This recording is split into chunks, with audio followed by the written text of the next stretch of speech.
प्रभु यीशु मसीह के नाम से आज की इस इबादत में मैं आप सबका स्वागत करता हूँ। आइए आज की इस पवित्र आराधना को हम लोग प्रारंभ करेंगे। और इसके पहले कि हम आज की इबादत में आगे बढ़ें, प्रभु यीशु मसीह नासरी के नाम से मैं सबसे पहले आप लोगों को आगमन पर्व की बहुत सारी शुभकामनाएं देता हूँ। आज प्रभु के आगमन का पहला रविवार है।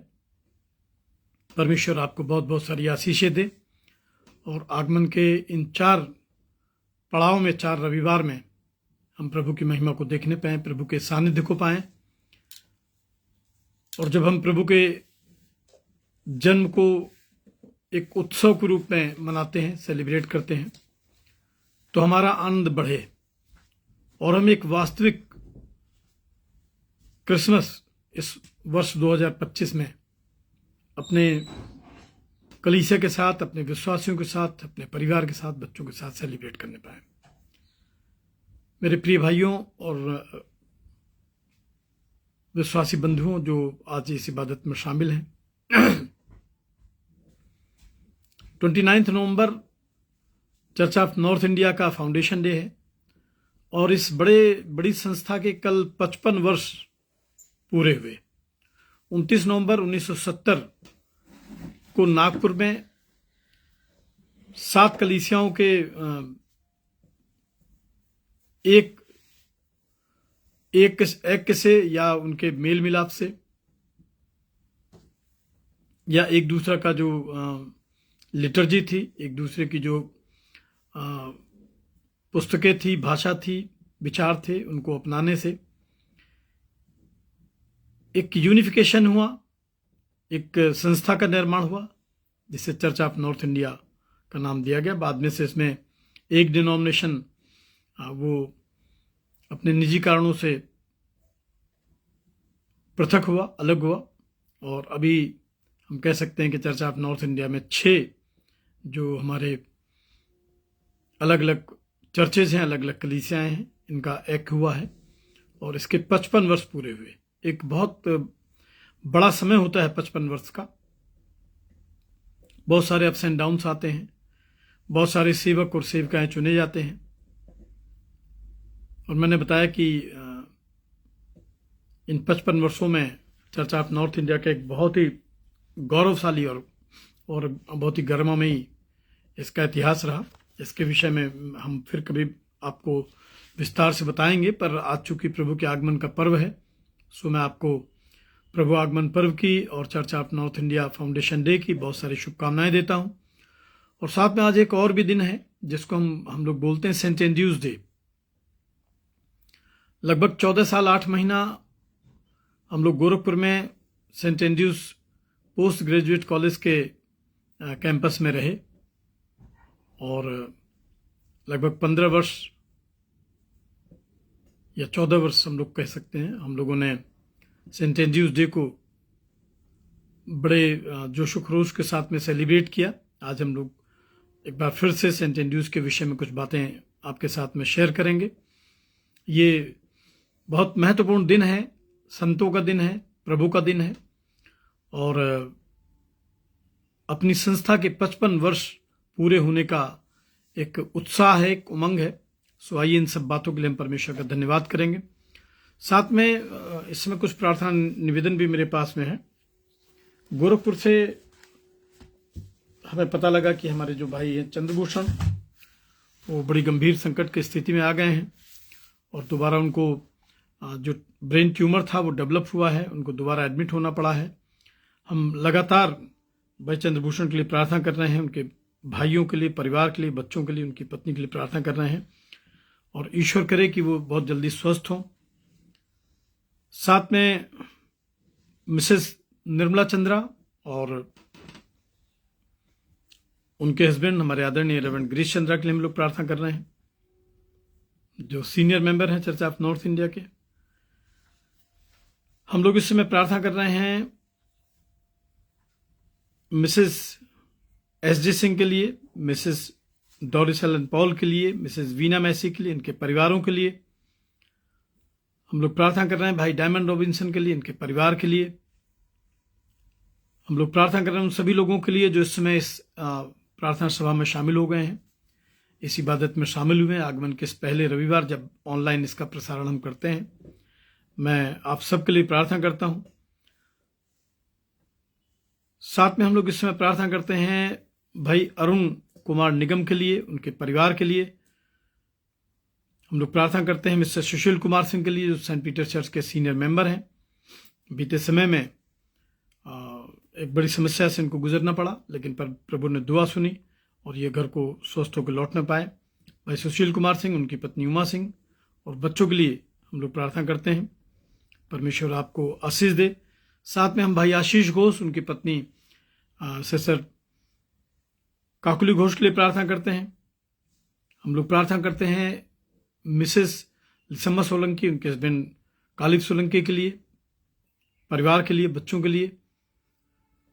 हम लोग साथ में प्रार्थना करते हैं मिस्टर दिनेश लाल के लिए, उनकी धर्मपत्नी मिसेस पुष्पा लाल के लिए, उनकी बेटी मूनका नैन्सी लाल के लिए, उनकी बड़ी बेटी नेहा शरीन लाल के लिए, उनके परिवार के लिए। हम लोग प्रार्थना करते हैं इस समय सिस्टर पुष्पा चरण के लिए और उनके परिवार के लिए। हम लोग प्रार्थना करते हैं मिस्टर जॉन लाल के लिए, उनकी पत्नी शर्मिला जॉन के लिए, दोनों बच्चों के लिए, सिशेल और सिंड्रेला के लिए। हम लोग प्रार्थना करते हैं इसमें मिस्टर शैलेंद्र नाथ और उनकी पत्नी अमिता नाथ के लिए, परिवार के लिए हम लोग प्रार्थना करते हैं। साथ में जैसा कि मैंने बताया कि चर्च ऑफ नॉर्थ इंडिया के 55 वर्ष पूरे हुए हैं और अभी हमारे एक चर्च ऑफ नॉर्थ इंडिया के नए मॉडरेटर नियुक्त किए गए हैं, जिन्होंने 23 अक्टूबर 2025 से अपना कार्यभार ग्रहण किया है। The most reverend doctor Paritosh Canning, और बहुत योग्य हैं, प्रभु के दास हैं, बहुत बड़ा आपके पास में अनुभव है। हम आपकी सेवकाई के लिए दुआ करते हैं। साथ में चर्च ऑफ नॉर्थ इंडिया के general secretary the reverend doctor DJ Ajit Kumar के लिए प्रार्थना करते हैं। Church of north India senate के कोषाध्यक्ष मिस्टर सुब्रता गुराई के लिए हम लोग प्रार्थना करते हैं। और इसी प्रकार से हम तमाम ऑफिस बेरर्स के लिए भाई नील अलेक्जेंडर के लिए प्रार्थना करते हैं, भाई संजय के लिए प्रार्थना करते हैं। हम लोग प्रार्थना करते हैं चर्च ऑफ नॉर्थ इंडिया के डायसिस ऑफ लखनऊ के लिए, यहाँ के bishop, vice president, diocesan secretary, diocesan treasurer के लिए, तमाम पासवानों के लिए। और इस समय हम लोग प्रार्थना करते हैं सेंट पीटर चर्च लखनऊ की कलीसिया के लिए, यहाँ के एक एक सदस्य के लिए, जो भी इस कलीसिया का परिवार है, उन सब के लिए दुआ करते हैं। हम लोग प्रार्थना करते हैं मिसेस प्रमिला लाल के लिए, जो अंडर मेडिकल ट्रीटमेंट हैं और चंडीगढ़ पीजीआई से जिनका इस समय कैंसर का ट्रीटमेंट चल रहा है। हमारा विश्वास है कि प्रभु आपको बिल्कुल उठा के खड़ा करेगा। साथ में हम लोग इस समय देव परिवार के लिए प्रार्थना करते हैं। प्रभु की आशीष इस परिवार के साथ में रहे। हम प्रार्थना करते हैं चर्च सिस्टर मिसेस नीलू सिंह के लिए, उनके परिवार के लिए।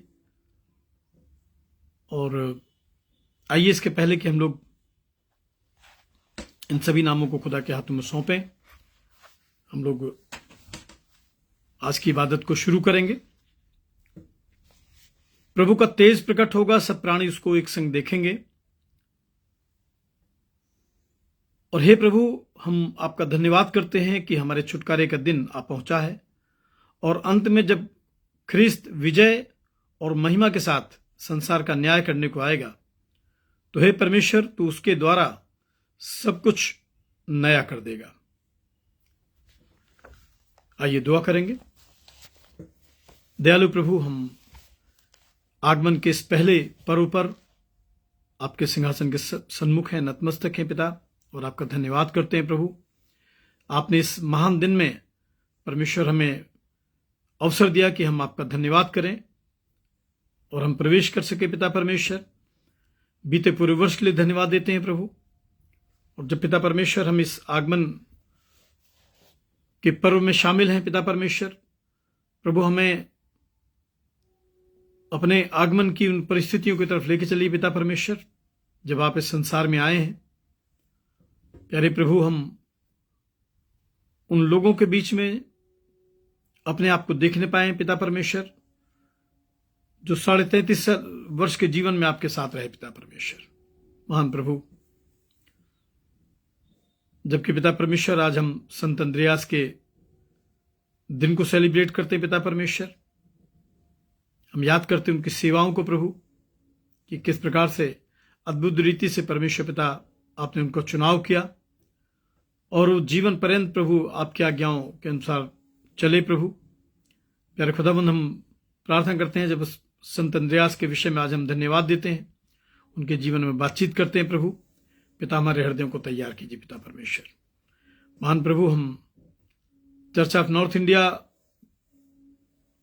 के 55 वर्ष पूरे होने पर आपका धन्यवाद करते हैं पिता परमेश्वर, और हम प्रार्थना करते हैं प्रभु इस बड़े ऑर्गेनाइजेशन पर आपकी दया हो, आपकी आशीष हो, कि पिता परमेश्वर ये एक बड़ा परिवार है, लाखों लोग प्यारे खुदाबंद इस चर्च के साथ में एकजुट है, एक मन है प्रभु। आपकी आशीष होने पाए पिता परमेश्वर। खासतौर से church of north India Senate के हमारे honourable moderator the reverend doctor Paritosh Canning के लिए प्रभु, उनकी मिनिस्ट्री के लिए हम धन्यवाद करते हैं और आपकी दया और आशीष मांगते हैं प्रभु। डायसिस ऑफ लखनऊ के तमाम पासवानों के लिए, तमाम परिवारों के लिए प्रभु, जिस बड़ी डायसिस से जुड़े हैं, तमाम ऑफिस बेरर्स के लिए हम आपसे आशीष मांगते हैं पिता, और धन्यवाद करते हैं प्रभु जी कि इस समय आपकी उपस्थिति हमारे मध्य में है। इस संपूर्ण ऑनलाइन वर्शिप को आपके हाथों में सौंपते हैं पिता। हमें बल दें, बुद्धि दें, सामर्थ्य दें प्रभु कि वचन को ठीक ठीक हम आपकी कलीसिया के बीच में प्रचार करने वाले बन सके प्रभु। सारा आदर, गौरव, प्रशंसा, महिमा हम प्रभु आपको देते हैं, और इस प्रार्थना को हमारे उद्धारकर्ता हमारे मुंजी प्रभु यीशु मसीह नासरी के नाम से बड़े विश्वास और आदर के साथ हम मांगते हैं, आमीन। सो आइए गीत गाते हैं, हम लोग प्रभु की महिमा करते हैं। और जो गीत है आगमन का गीत है। धरती आकाश दोनों प्रभु की आवाज सुनेंगे, संसार के सब प्राणी उसका ही नाम लेंगे। 46 नंबर का गीत है ये, कलीसिया गीत की किताब से। अगर आपके पास ये पुस्तक है तो आप उससे निकाल सकते हैं और इस गीत में हम लोग शामिल होंगे। धरती आकाश दोनों प्रभु की आवाज सुनेंगे, संसार के सब प्राणी उसका ही नाम लेंगे। धरती आकाश दोनों प्रभु का समय आता है, धरती मगन होगी, उसकी दया बरसेगी और दूर जलन होगी। उसके वचन की महिमा और शक्ति हम देखेंगे। संसार के सब प्राणी उसका ही नाम लेंगे। धरती आकाश दोनों प्रभु का वचन है ऐसा, जो चिराग सा जलता है, उस पर कोई चलता है, जीवन उसे मिलता है। उसके नियम जो माने, कभी भी न वे भटकेंगे। संसार के सब प्राणी उसका ही नाम लेंगे। धरती आकाश दोनों आंखें उठा कर देखो, प्रभु का दिन आवेगा। उसको ग्रहण जो करेगा, वही साथ जावेगा। जिसने प्रभु को न माना, वही एक दिन रोएगा। संसार के सब प्राणी उसका ही नाम लेंगे। धरती आकाश दोनों प्रभु की आवाज सुनेंगे, संसार के सब प्राणी उसका ही नाम लेंगे, धरती आकाश दोनों। आइए हम लोग आज का पहला पाठ रोमियो की पत्री से सुनेंगे। रोमियो की पत्री उसका 10वां अध्याय, पद 5 पद से और 13 पद तक। रोमियो 10 और 5 से 18 पद तक। रोमियो की पत्री उसका 10वां अध्याय पद 5 से 18 पद तक। क्योंकि मूसा ने ये लिखा है कि जो मनुष्य उस धार्मिकता पर जो व्यवस्था से है चलता है, वह इसी कारण जीवित रहेगा। परंतु जो धार्मिकता विश्वास से है, वो यूं कहती है कि तू अपने मन में यह न कहना कि स्वर्ग पर कौन चढ़ेगा, अर्थात मसीह को उतार लाने के लिए, या गहराव में कौन उतरेगा, अर्थात मसीह को मरे हुओं में से जिलाकर ऊपर लाने के लिए। परंतु क्या कहती है यह कि वचन तेरे निकट है, तेरे मुंह में और तेरे मन में है। यह वही विश्वास का वचन है जो हम प्रचार करते हैं कि यदि तू अपने मुंह से यीशु को प्रभु जानकर अंगीकार करे और अपने मन से विश्वास करे कि परमेश्वर ने उसे मरे हुओं में से जिलाया, तो तू निश्चय उद्धार पाएगा। क्योंकि धार्मिकता के लिए मन से विश्वास किया जाता है और उद्धार के लिए मुंह से अंगीकार किया जाता है। क्योंकि पवित्र शास्त्र यह कहता है कि जो कोई उस पर विश्वास करेगा वह लज्जित ना होगा। यहूदियों और यूनानियों में कुछ भेद नहीं, इसलिए कि वह सब का प्रभु है और अपने सब नाम लेने वालों के लिए उद्धार है। क्योंकि जो कोई प्रभु का नाम लेगा वह उद्धार पाएगा। फिर जिस पर उन्होंने विश्वास नहीं किया वे उसका नाम क्यों कर ले, और जिसकी नहीं सुनी उस पर क्यों कर विश्वास करे, और प्रचारक बिना क्यों कर सुने, और यदि भेजे ना जाए तो क्यों कर प्रचार करे। जैसा लिखा है कि उनके पांव क्या ही सुहाने हैं जो अच्छी बातों का सुसमाचार सुनाते हैं, परंतु सबने उस सुसमाचार पर कान न लगाया। यशायाह कहता है कि हे प्रभु, किसने हमारे समाचार की प्रतीति की है, जो विश्वास सुनने से और सुनना मसीह के वचन से होता है। परंतु मैं कहता हूँ, क्या उन्होंने नहीं सुना तो सही, क्योंकि लिखा है कि उनके स्वर सारी पृथ्वी पर और उनके वचन जगत की छोर तक पहुंच गए हैं। यह परमेश्वर का वचन है। परमेश्वर का धन्यवाद हो। आइए हम लोग पवित्र सुसमाचार का पाठ सुनेंगे।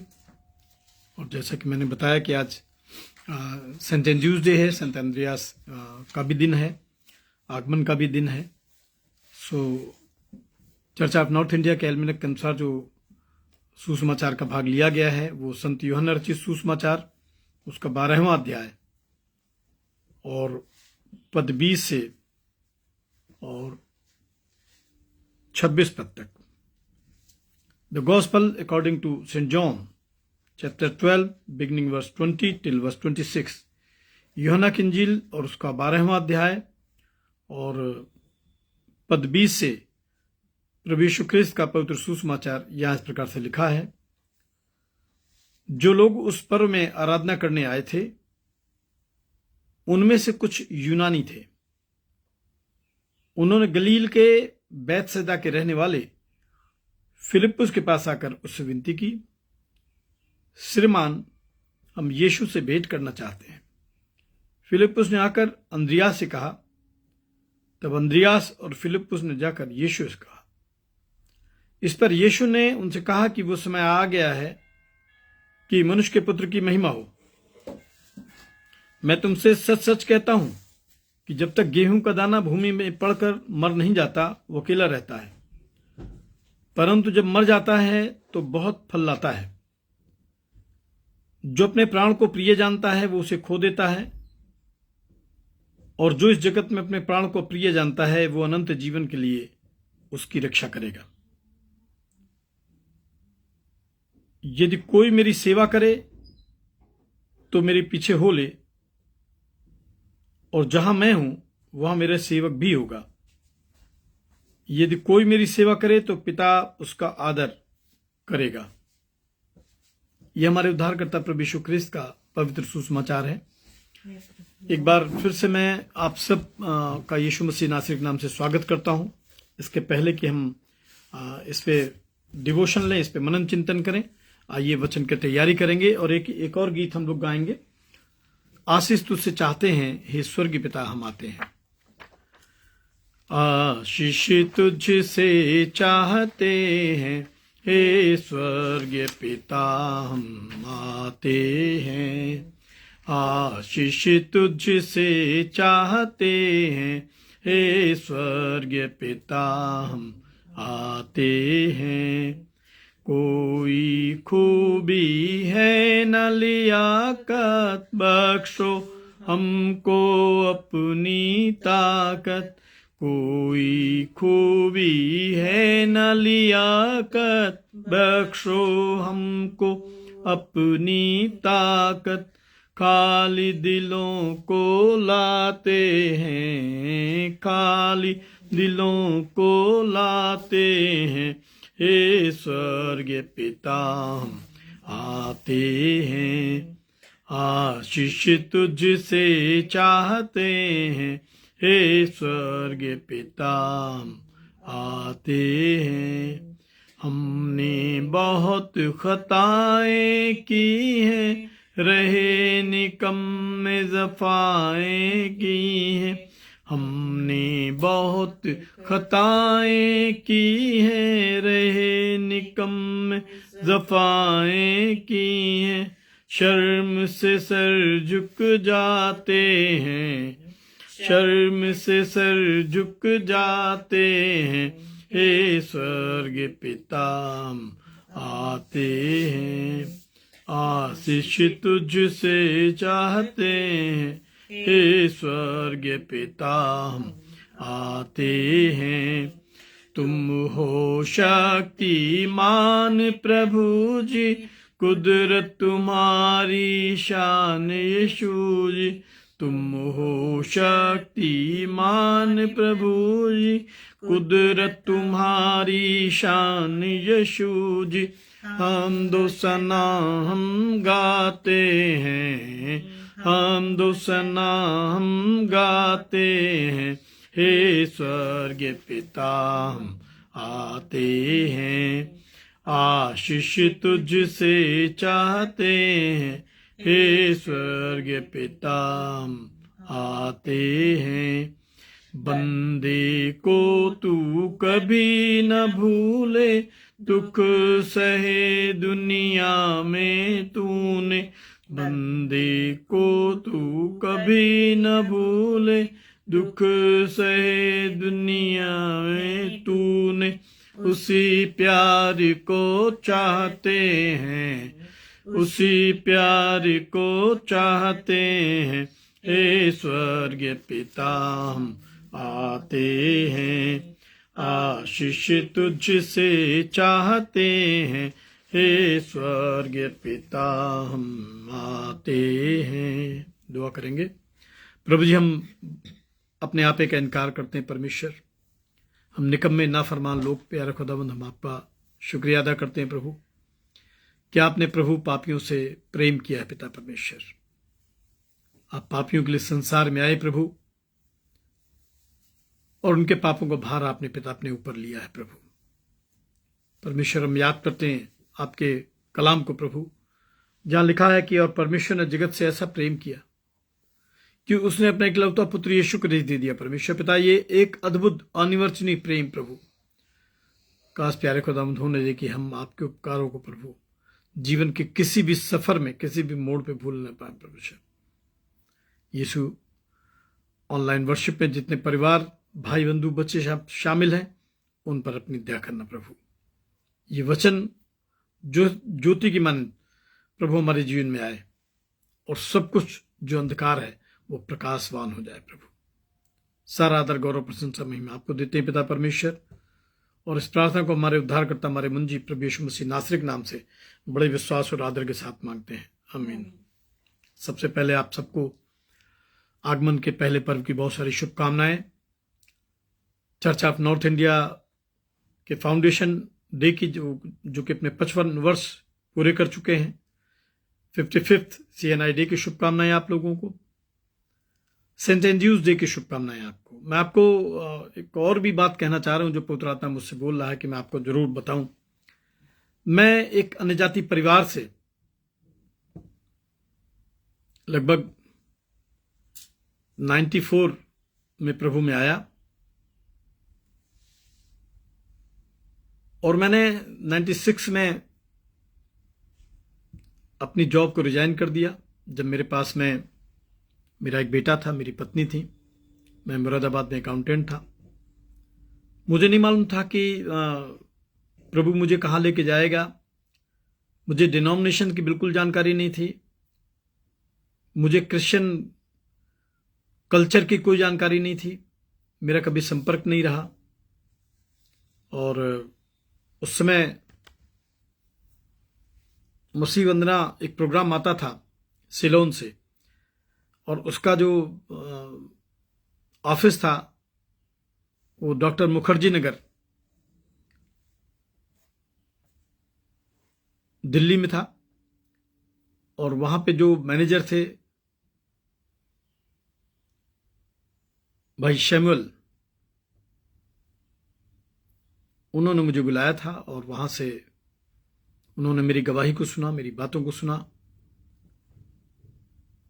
और एक लेटर देके कि आप प्रभु की बुलाहट में हैं, प्रभु आपको बुलाना चाहता है, सेवा लेना चाहता है। मैं सब कुछ छोड़ छाड़ के, घर बार, खेती जमीन सब छोड़ के मैं चला आया। और उसमें diocese of Lucknow church of north India के जो बिशप थे वो बिशप AR स्टीफन थे, और इलाहाबाद बाइबल सेमिनरी से रेवरेंड प्रवेश चेतना जो इस समय ललितपुर में है, रेवरेंड उदित सोना जो इस समय सिवकाई में बाइबल सेमिनरी में है। ये लोग, इन्होंने मुझे अपने घर में स्टे कराया और मुझे लेकर बिशप स्टीफन के पास गए। मैं आपको ये बताना चाह रहा हूं, गवाही तो बहुत बार मैंने दिया है, पर मैं आपको ये बताना चाह रहा हूं कि जो मेरा बर्थ हुआ, मेरा जन्म हुआ, वो प्रभु में हुआ। और जो सेवा का अवसर मुझे मिला, जो मेरा बपतिस्मा हुआ, जिसमें मैंने आधिकारिक रूप से या ऑफिशियल रूप से प्रभु यीशु मसीह को अपने उद्धारकर्ता के रूप में अनाउंस किया, स्वीकार किया, वो church of north India diocese of Lucknow है। इसलिए मैंने इस संस्था के बहुत सारे अप्स एंड डाउन्स को भी देखा है। बहुत सारे प्रभु के सेवकों के साथ मुझे कार्य करने का अवसर मिला है। मैं सभी का बहुत आभारी हूं, खासतौर से जो भी हमारे church of north India diocese of Lucknow के हमारे बिशप्स रहे, मॉडरेटर्स एपिस्कोपल कमिश्नरी रहे, मॉडरेटर्स कमिश्नरी रहे, जो हमारे पासवान भाई रहे जिनके साथ मैंने ट्रेनिंग लिया। Church of north India senate में भी डायसिस ऑफ लखनऊ को लीड करने का मुझे अवसर मिला। मैं सबका आज इस चर्च ऑफ नॉर्थ इंडिया की 55वें स्थापना दिवस के अवसर पे, हालांकि वो कल सेलिब्रेट हुआ 29 नवंबर को, लेकिन चूंकि आज मैं वर्शिप में आपसे रूबरू हूं, खुदा मेरे साथ में है, सो मैं अपनी छोटी सी बातें आपके साथ शेयर कर रहा हूं कि मेरा जन्म ही हुआ है। इस संस्था ने मुझे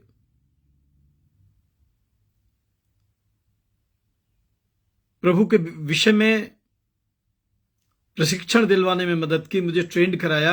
मैंने BD किया है, हालांकि बीते लगभग 3 वर्ष से दुर्भाग्यपूर्ण परिस्थितियों में इस सेवकाई का सौभाग्य कहिए, दुर्भाग्य कहिए, मेरे साथ में हुआ, पर फिर भी मैं खुश हूं। कोई बात नहीं, प्रभु जिन परिस्थितियों में हमें रखना चाहे हमको रहना चाहिए, प्रभु को धन्यवाद करना चाहिए, हम भी करते हैं। जब तक जीवन है, जब तक सांस में सांस है, जब तक प्राण है शरीर में, हम प्रभु की सेवा करेंगे।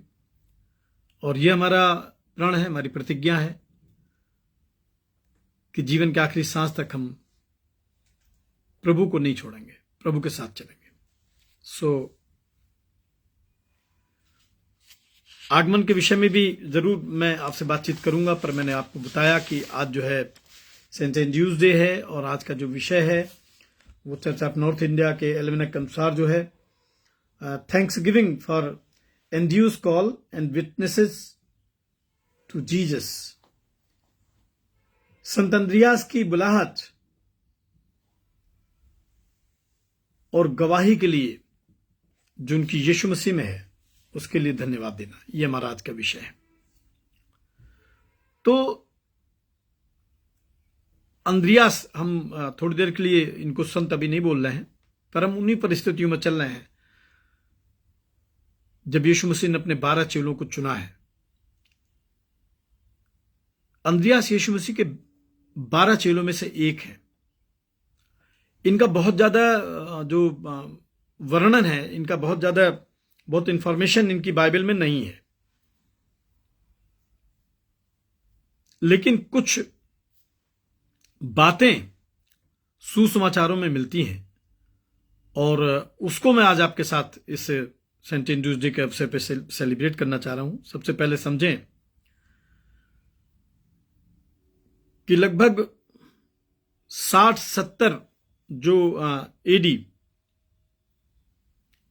यीशु मसीह के बाद का जो समय है उसको एडी कहते हैं, यीशु मसीह के पहले का समय है उसको बीसी कहते हैं। तो 30 नवंबर 60 या 70 का जो समय है बहुत ये फिक्स नहीं है।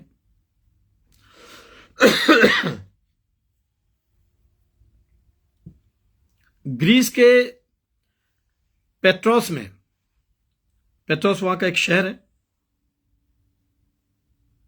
एक्स आकार के एक क्रूज पर, इसलिए जब संत अंद्रियास की बात होती है तो देखिए एक्स के आकार का एक क्रूज आपको दिखाई पड़ेगा। यह संत अंद्रियास का एक सिंबल है। तो इस पे उनको क्रूज पे चढ़ा के मार डाला गया था और यीशु मसीह के स्वर्ग के आरोहण के बाद बहुत सारे अलग अलग स्थानों में इन्होंने प्रभु के कार्य को किया, कलीसियाओं की स्थापना की, सुसमाचार का प्रचार किया, जैसे स्कॉटलैंड है, रूस है, ग्रीस है, टर्की है। यहां पर इन्होंने प्रभु के कामों को अंजाम दिया। और जैसा कि मैंने बताया आपको कि प्रभु के सेवक जो हमारे पास में शुभकामना लेके आते हैं, सुसमाचार लेके आते हैं, प्रार्थनाएं लेके आते हैं, चंगाइयां लेके आते हैं, ये मुझे लगता है कि कुछ ऐसा है ही ये बाइबल के समय से कि लोग उनका विरोध करते हैं। ऐसा नहीं कि ये विरोध यीशु मसीह के समय में ही हुआ, ये विरोध यीशु मसीह के समय से ही हो रहा है और यीशु मसीह के समय के बाद से भी ये विरोध लगातार चलता जा रहा है, ये विरोध कम नहीं हुआ है।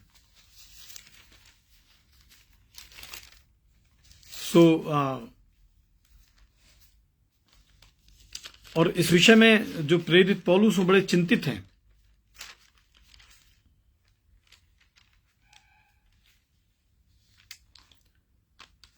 रोमियो के पत्री देखेंगे, कुछ बातें मैं आपको बताना चाह रहा हूं कि रोमियो की पत्री देखेंगे और उसका 16वां अध्याय उसके 17 पद को देखेंगे।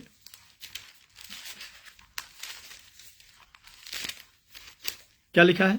अब हे भाइयों, मैं तुमसे विनती करता हूं कि जो लोग उस शिक्षा के विपरीत जो तुमने पाई है क्या करते हैं, फूट डालने और ठोकर खिलाने का कारण होते हैं, उन्हें ताड़ लिया करो और उनसे दूर रहो। तो ये यीशु मसीह के समय से ही दुर्भाग्य है कि कलीसियाओं में झगड़े होने शुरू हो गए थे, कलीसियाओं में कुछ ऐसे ग्रुप्स आने शुरू हो गए थे। ऐसा नहीं कि वो ये आज की बात है, ये उसी समय की बात है। और ऐसा इसलिए है कि जो लोग परमेश्वर को नहीं जानते हैं, जो लोग परमेश्वर के पुत्र पर विश्वास नहीं करते हैं, वो निश्चित रूप से प्रत्यक्ष अप्रत्यक्ष परमेश्वर के कार्यों का, परमेश्वर के लोगों का, सुसमाचार का ये विरोध करते हैं। और मुझे लगता कि वो शायद आत्मिक रूप से नहीं जानते हैं कि उनका ये विरोध है। उनको लगता है वो प्रभु का अच्छा काम कर रहे हैं, उनको नहीं मालूम है कि उनका ये विरोध उन्हें कहां पहुंचाएगा। पहला कुरिन्थियों पहला अध्याय देखेंगे। पहला कुरिन्थियों उसका पहला अध्याय आप निकाल लें। पहला कुरिन्थियों उसका पहला अध्याय और उसके 10 पद में देखिए क्या लिखा है। हे भाइयों, मैं तुमसे हमारे प्रभु यीशु मसीह के नाम से विनती करता हूं कि तुम सब एक ही बात कहो और तुम में फूट ना हो, परंतु एक ही मन और एक ही मत होकर मिले रहो।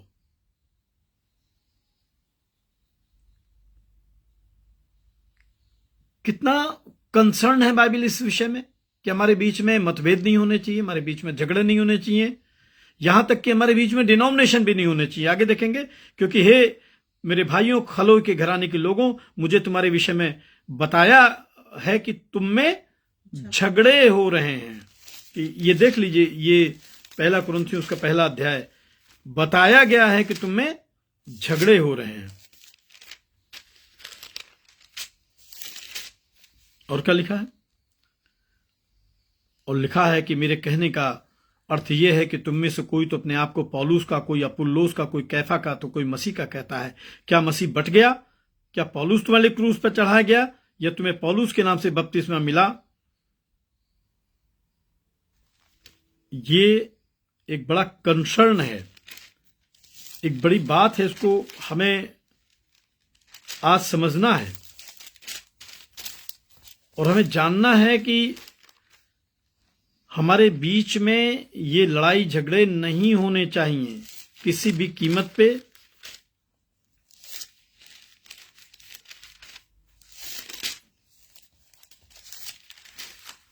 तो मैंने बताया कि यीशु मसीह के समय से ही कलीसियाओं में विरोध होना, कलीसियाओं में झगड़े होना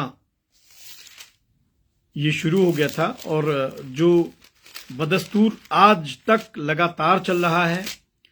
क्या परिणाम होगा इसकी लोग परवाह नहीं करते हैं। कहां जाके ये रुकेगा, मसीह की कितनी बदनामी इन बातों से होती है, इसका कोई उनसे लेना देना नहीं है। आइए देखें लोगों ने कैसे कलीसियाएं बनाई हैं, कितने सैक्रिफाइसेस किए हैं, और आज किस तरीके से उसको हम बर्बाद करते हैं, बिगाड़ते हैं। याकूब की पत्री 4 अध्याय देखेंगे। याकूब की पत्री 4 अध्याय हम लोग देखेंगे जल्दी जल्दी, क्योंकि हमारा विषय कुछ और है, पर ये एक मुझे लग रहा कि प्रसंगवश इस बात को का वचन सुनाना बहुत जरूरी है। याकूब की पत्री उसका 4 अध्याय उसके पहले पद में लिखा, तुम में लड़ाइयां और झगड़े कहां से आ गए? क्या उन सुख विलासों से नहीं जो तुम्हारे अंगों में लड़ते भिड़ते हैं? तुम्हें लड़ाई झगड़े कहां से आ गए? और याकूब 4 और 6 में क्या लिखा है? वो तो और भी अनुग्रह देता है, इस कारण वो लिखा है कि परमेश्वर अभिमानियों का विरोध करता है परंतु दीनों पर अनुग्रह करता है। याकूब 4:11 में लिखा है, हे भाइयों, एक दूसरे की बदनामी ना करो। जो अपने भाई की बदनामी करता है या भाई पर दोष लगाता है, वो व्यवस्था की बदनामी करता है और व्यवस्था पर दोष लगाता है। इब्रानियों की पत्री निकालेंगे। मैंने आपको एक कोटेशन देने के लिए बोला है। ये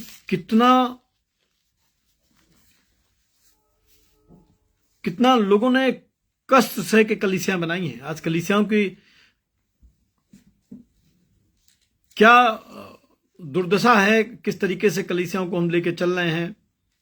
हम कतई परवाह नहीं करते हैं कि इसका दूसरों पे क्या प्रभाव पड़ेगा। जो हमारे अन्य जाति भाई बहन आते हैं वो हमारी कलीसिया के विषय में, हमारे खुदा के विषय में क्या सोचेंगे।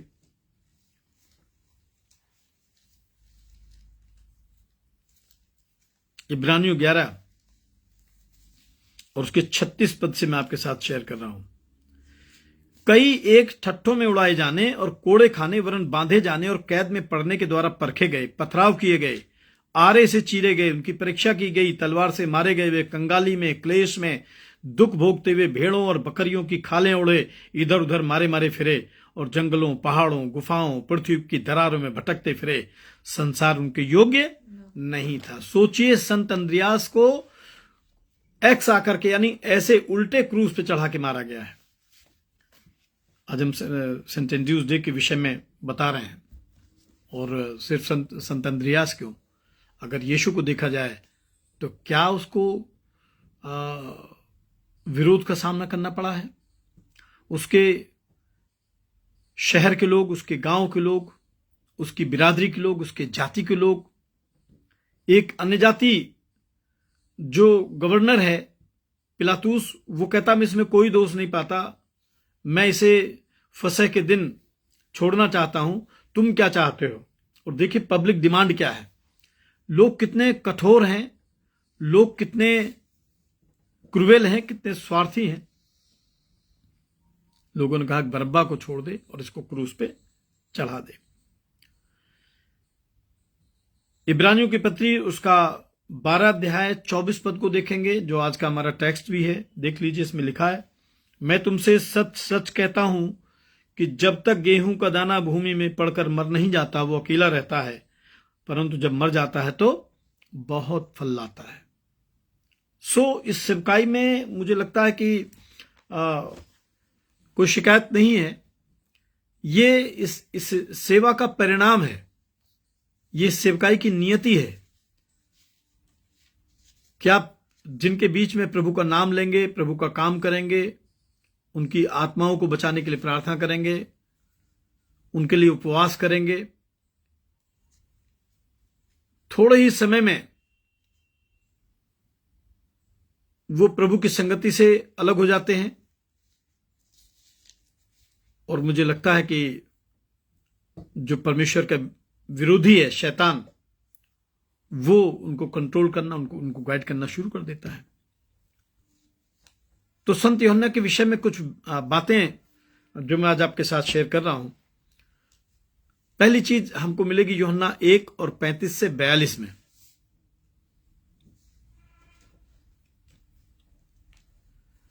अंद्रियास यूहन्ना बपतिस्मा देने वाले के चेले थे, उनके ग्रुप में थे। लेकिन यूहन्ना की इंजील और उसका पहला अध्याय जब निकालते हैं हम लोग, आइए देखते चलेंगे। यूहन्ना की इंजील उसका पहला अध्याय,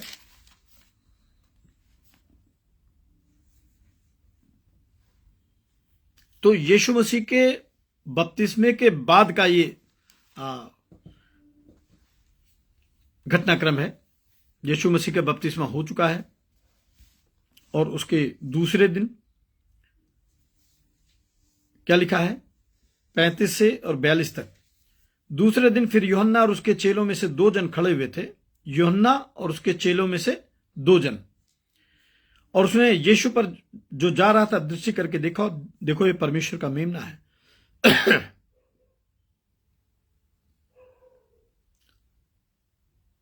तब वे दोनों चेले उसकी ये सुनकर यीशु के पीछे, क्या सुना उन्होंने?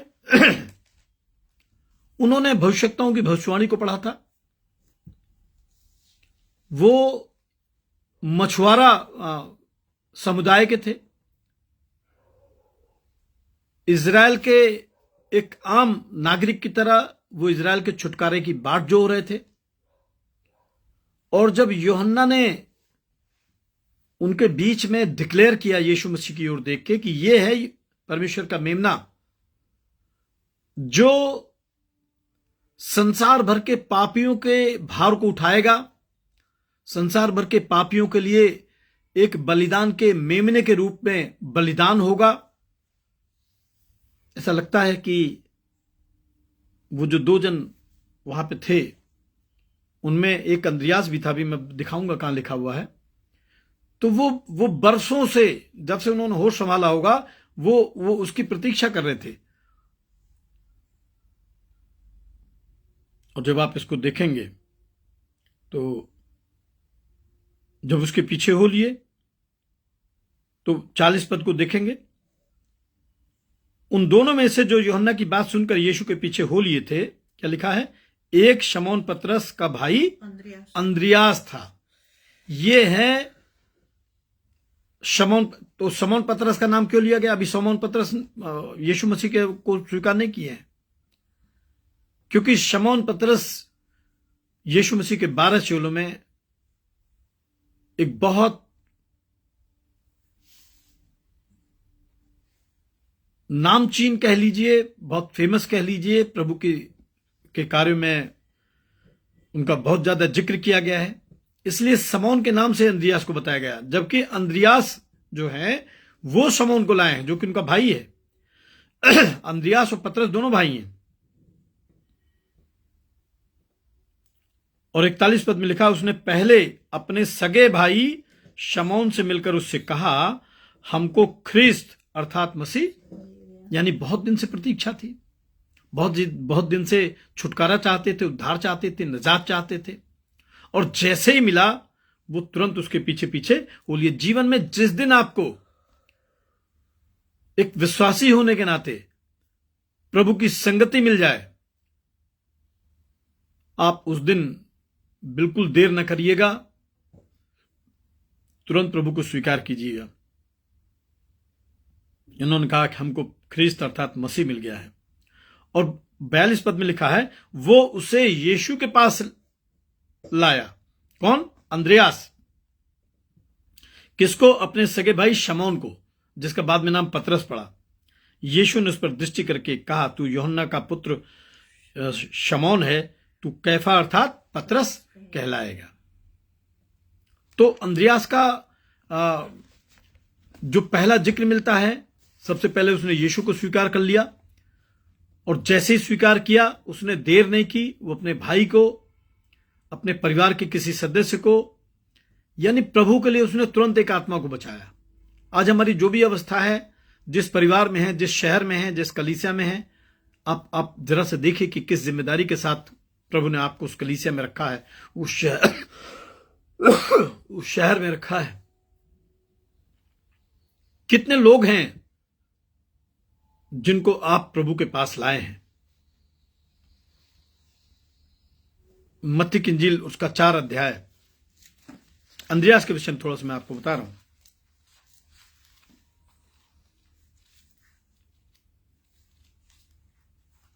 मत्ती की इंजील उसका 4 अध्याय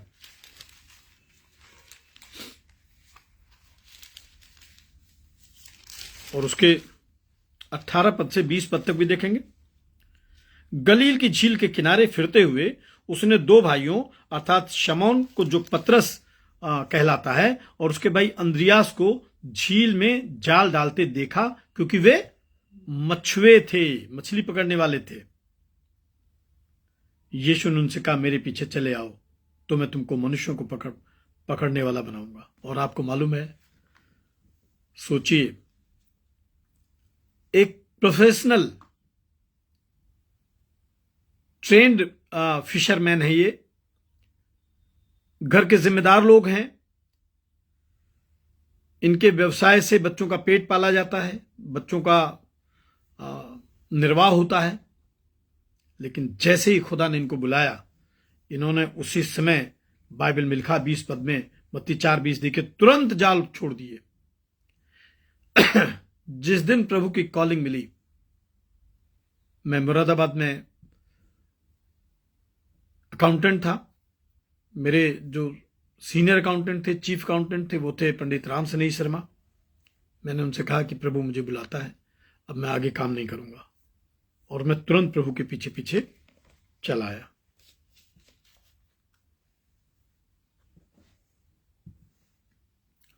और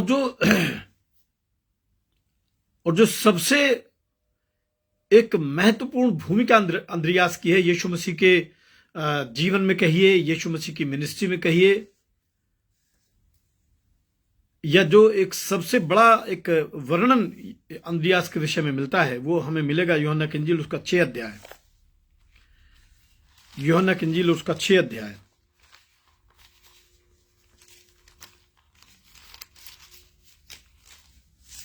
और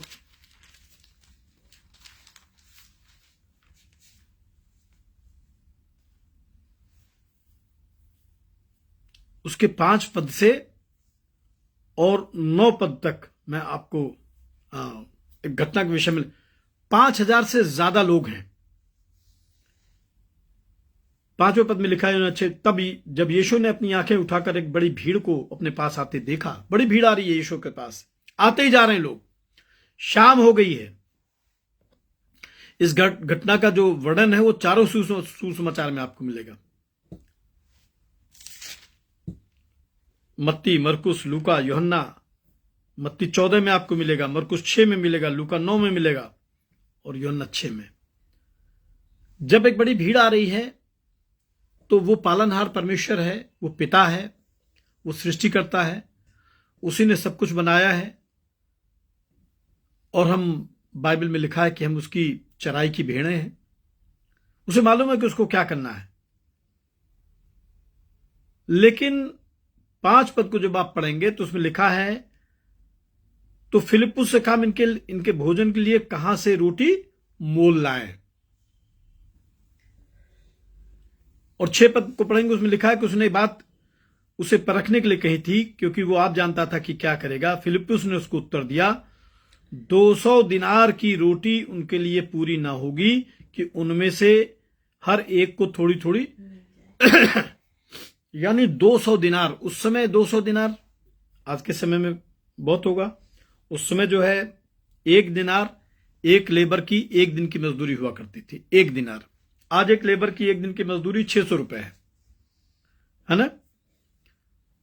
तो 600 और इंटू 200 अगर हम लोग कर दें, है ना, 200 दिनार है। तो आज अगर 600 है तो 600 इंटू 200 अगर हम कर दें, आपको मालूम है 600 इंटू 200 जब आप करेंगे, ओफो, मतलब नीचे लिखा है 1 दिनार बराबर 1 दिन की मजदूरी। आज 1 दिन की मजदूरी 600 रुपए है लेबर की। बहुत कम करें, अगर कॉन्ट्रैक्ट बेस पे कराते हैं, मान लो 500 रुपया। अगर 600 कर रहे हैं तो ये हो रहा है 1,20,000 रुपया। और अगर 500 करते हैं इसको तो ये हो रहा 1,00,000 रुपया। यानी सोचिए, उस समय की बात है वो कह रहे हैं कि प्रभु जी 1,00,000 रुपए की अगर रोटियां खरीद ली जाएं तो इतनी भीड़ है, कितने हजार लोग रहे होंगे। आज 1,00,000 रुपए में कितने लोगों को खाना खिलाया जा सकता है। आप जरा सिचुएशन देखिए। और ऐसे समय में सिर्फ 12 चेलों में एक अंद्रियास ऐसा चेला था जिसने यीशु मसीह के पास में एक सूचना दी, एक इंफॉर्मेशन कन्वे की और कहा कि यहां एक लड़का है जिसके पास जौ की 5 रोटी और 2 मछलियां हैं। उसने प्रभु की सेवकाई में जो कंट्रीब्यूट किया है वो नगण्य है, शून्य के बराबर है, लेकिन उसने किया। उसने धीरज नहीं खोया, उसने आशा नहीं खोई, जबकि परिस्थितियां बिल्कुल विपरीत हैं। इतनी वो फिलिप्पुस कह रहा कि भाई अगर 1,00,000 रुपए की भी रोटी खरीद लें तब भी इतना भी नहीं मिलेगा कि थोड़ा थोड़ा मिल जाए। लेकिन अंद्रियास ने, जरा देखेंगे इसको, 8 पद को देखेंगे, यूहन्ना 6:8 को, उसके चेलों में से शमौन पतरस के भाई अंद्रियास ने उससे कहा, यहां एक लड़का है जिसके पास जौ की 5 रोटी और 2 मछलियां हैं, परंतु इतने लोगों के लिए वे क्या है। अब उसने 5 रोटी 2 मछली उस बच्चे समेत यीशु के सामने पेश किया। अब आगे क्या करना है उसने खुदा के हाथ में छोड़ दिया। फैसला मत करिए, फैसला हमें नहीं करना, फैसला प्रभु को करना है। और आप आगे पढ़ेंगे, एक अद्भुत आश्चर्य कर्म लिखा है। जब तक बाइबल सुनाई जाएगी जब तक सुसमाचारों को जिक्र किया जाएगा, ये घटना हमेशा उत्साह देगी, हारे दिलों को ये एक उत्साह का कारण बनेगी। और इसके जो माध्यम बने हैं वो अंद्रियास बने हैं। और आप जानते हैं कि जब खुदा ने आसमान की तरफ देखा और 5 रोटी और 2 मछलियों पर आशीष मांगी, तो वो जो वहां पे जेंट्री है, वो जो जनसंख्या है, जो बड़ी भीड़ आई है, उसके विषय में लिखा है कि लड़कों और स्त्रियों को छोड़कर वे 5,000 के लगभग थे। स्त्रियों और लड़कों को अगर छोड़ दें, 10 पद में लिखा, लोगों को, जब यीशु ने कहा लोगों को बैठा दो, उस जगह बहुत घास थी, तब लोग जिनमें पुरुषों की संख्या लगभग 5,000 थी, बैठा दिया गया। अब जरा से इसको हम दूसरे सुसमाचार में देखेंगे। मत्ती 14 निकालेंगे। मत्ती 14 में क्या लिखा हुआ है?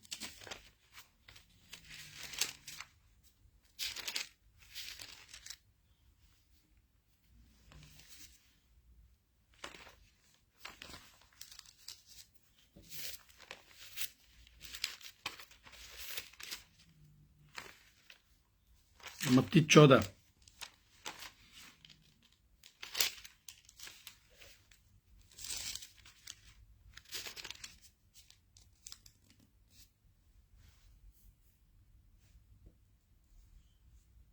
मत्ती 14 जब आप देखेंगे तो वहां पे भी ये लिखा है कि उनकी संख्या जो है 5,000 थी।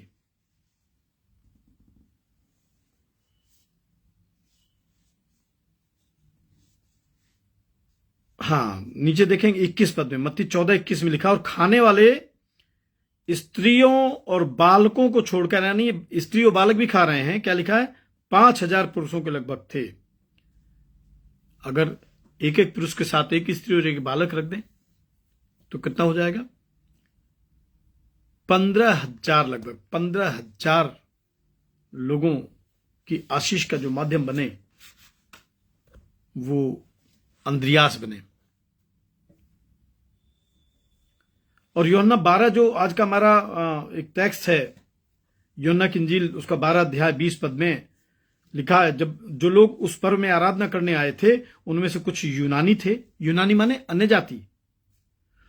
उन्होंने गलील के बैतसैदा के रहने वाले फिलिप्पुस के पास आकर उससे विनती की कि श्रीमान, हम यीशु से भेंट करना चाहते हैं। वो फिलिप्पुस से कोई मैसेज दे रहे कि हम यीशु से भेंट करना चाहते हैं। फिलिप्पुस ने आकर अंद्रियास से कहा, तब अंद्रियास और फिलिप्पुस ने जाकर यीशु से, क्या मतलब हुआ उसका? अंद्रियास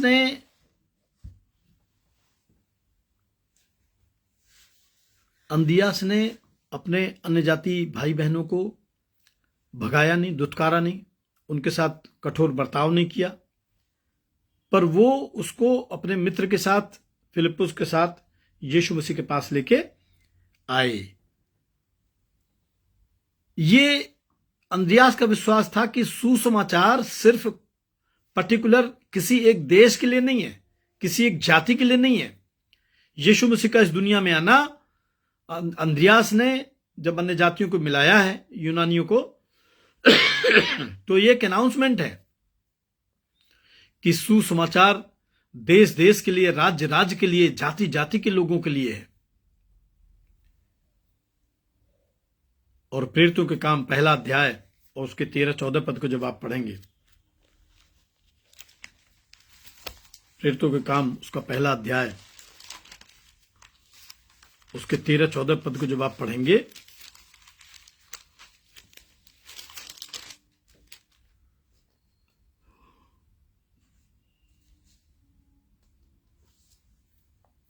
तो यीशु मसीह के स्वर्ग जाने के बाद, स्वर्गारोहण के बाद,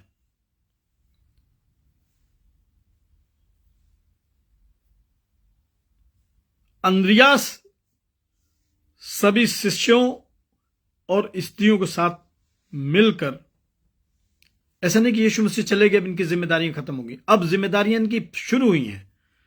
क्या लिखा है प्रेरितों 1:13-14 में, जब वे वहां पहुंचे तो उस अटारी पर गए जहां पतरस और यूहन्ना और याकूब और अंद्रियास और फिलिप्पुस और थोमा और बर्तुल्मे और मत्ती और हल्फई का पुत्र याकूब और शमौन जलोतेस और याकूब का पुत्र यहूदा रहते थे। ये सब कई स्त्रियों और यीशु की माता मरियम और उसके सगे भाइयों के साथ, क्या लिखा है, एक चित्त होकर प्रार्थना में लगे रहे। ये मैंने आपको संत अंद्रियास के विषय में बहुत थोड़ी सी बातें बताई हैं। और आज आगमन का पहला पर्व है। आगमन का मतलब होता है कि कोई आने वाला है, और जब कोई आने वाला होता है उसकी एक प्रिपरेशन होती है, उसकी एक तैयारी होती है। जब यीशु मसीह का आगमन हुआ है इस संसार में आज से 2025 वर्ष पहले, तो सारी कायनात इस तैयारी में जुट गई थी। आप देखिए, आसमान से दूत उतर के आए हैं आसमान से दूत उतर के आए हैं, और रात के अंधकार में जो शेफर्ड हैं, जो चरवाहे हैं, जो भेड़ों को चराने वाले लोग हैं, निचले तबके के लोग हैं, जो स्वर्गदूतों को या धार्मिक लोगों को नहीं जानते हैं, धार्मिक रीति रिवाजों से उनका कोई लेना देना नहीं है, मंदिर की विधियों को नहीं जानते हैं, ये एक तैयारी है, ये एक संदेश है कि परमेश्वर उपेक्षित लोगों को, नेग्लेक्टेड लोगों को, निर्धन लोगों को सम्मानित करता है, चुनता है। ये एक तैयारी है कि यीशु के आने का जो संदेश था, प्रकृति ने, स्वर्ग ने उनको दिया, जो पिछड़े हुए लोग थे, समाज से जिनको एक तरीके से बाइकआउट किया गया था। जब स्वर्गदूत ने कहा कि आज दाऊद के नगर में तुम्हारे लिए एक बालक जन्मा है, और क्या कहा, और यही मसीह प्रभु है। इसलिए मत डरो। देखो, मैं बड़े खुशी का तुम्हें सुसमाचार देने के लिए आया हूं।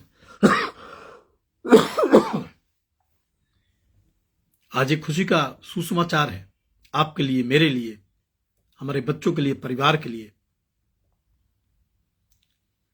कैसे इसकी तैयारी करते हैं? इस आगमन के पहले पर्व में आपने देखा कि फिलिप्पुस और अंद्रियास अपने अन्यजाति भाइयों को, बहनों को, जो लोग यीशु से मिलना चाहते हैं, वो उसके पास लेके गए।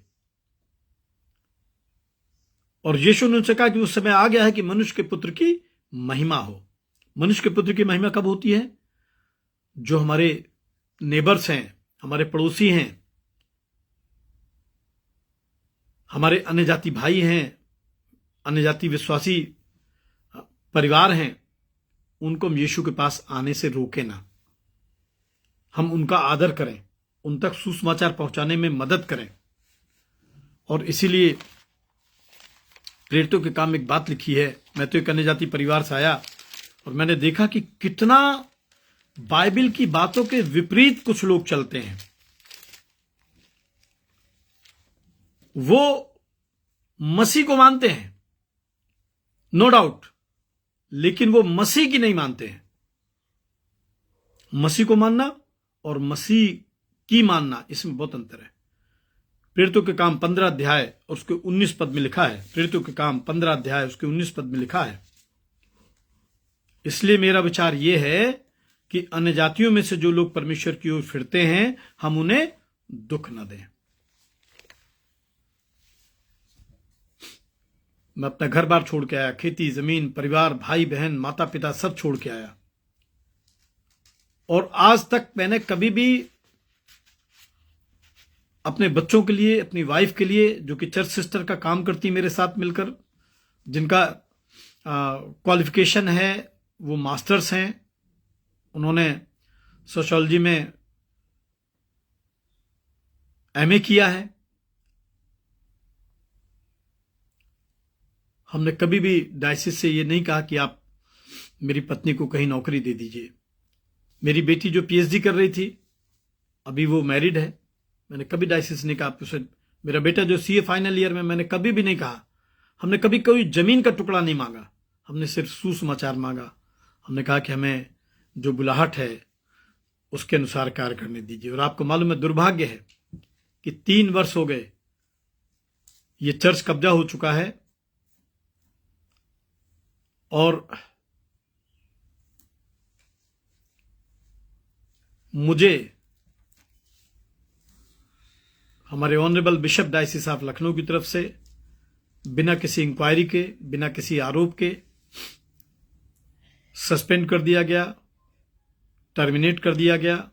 हम 3 वर्ष से घर में बैठे हैं, हमारी रोजी रोटी का कोई साधन नहीं है और इसीलिए हम सुसमाचार ऑनलाइन सुनाते हैं और सुनाते रहेंगे जब तक प्राण है इस शरीर में। यीशु ने कहा, यूहन्ना 12:24 देखेंगे कि मैं तुमसे सच सच कहता हूं कि जब तक गेहूं का दाना भूमि में पड़कर मर नहीं जाता, अकेला रहता है, परंतु जब मर जाता है तो बहुत फल लाता है। यीशु भी भूमि के अंदर डाला गया, यीशु को भी मरना पड़ा और जब यीशु मरा, तीसरे दिन वो मुर्दों में से जी उठा। इसके बाद एक रिवाइवल आया, इसके बाद एक क्रांति आई। लोग क्रूस की तरफ दौड़े, लोग यीशु की तरफ दौड़े और इसलिए यीशु ने कहा, जो अपने प्राण को प्रिय जानता है उसे खो देता है और जो इस जगत में अपने प्राण को प्रिय जानता है अनंत जीवन के लिए उसकी रक्षा करेगा। हम चाहते हैं कि प्रभु की सेवा करते हम अंतिम सांस लें और खुदा ने कहा, यदि कोई मेरी सेवा करे तो मेरे पीछे हो ले और जहां मैं हूं वहां मेरा सेवक भी होगा। यदि कोई मेरी सेवा करे तो पिता उसका आदर करेगा। प्रभु, हम अपने आप को आपके हाथों में सबमिट करते हैं। पिता, इस ऑनलाइन वर्शिप में जितने लोग हैं आपके हाथों में सबमिट करते हैं। प्रभु, ये आगमन का पर्व पिता परमेश्वर हमारे बीच में शांति लाए, हमारे बीच में आशीष लाए, हम यूनाइट होने पाए, हम माफ करने पाए पिता परमेश्वर, और हम आपके राज और व्यवस्था को एकजुट होकर पूरा करने वाले बन सके। प्रभु परमेश्वर आप सबको आशीष दे। आइए हम लोग इसके पहले की विदा लें। हम प्रभु की प्रार्थना एक साथ मिलकर कहेंगे, लेकिन मैं आपको इसके पहले सूचना दे दूं, बुधवार की शाम हम लोग 7 बजे से बीमारों के लिए प्रार्थना करते हैं। अगर आपके घर में कोई बीमार है और आप चाहते हैं उनके लिए प्रार्थना हो तो आप मेरे व्हाट्सएप पे आप अपना नाम, उनका बीमारी, या मुझसे फोन से भी बात कर सकते हैं। आप लिख सकते हैं और हम उनके लिए जरूर से प्रार्थना करेंगे।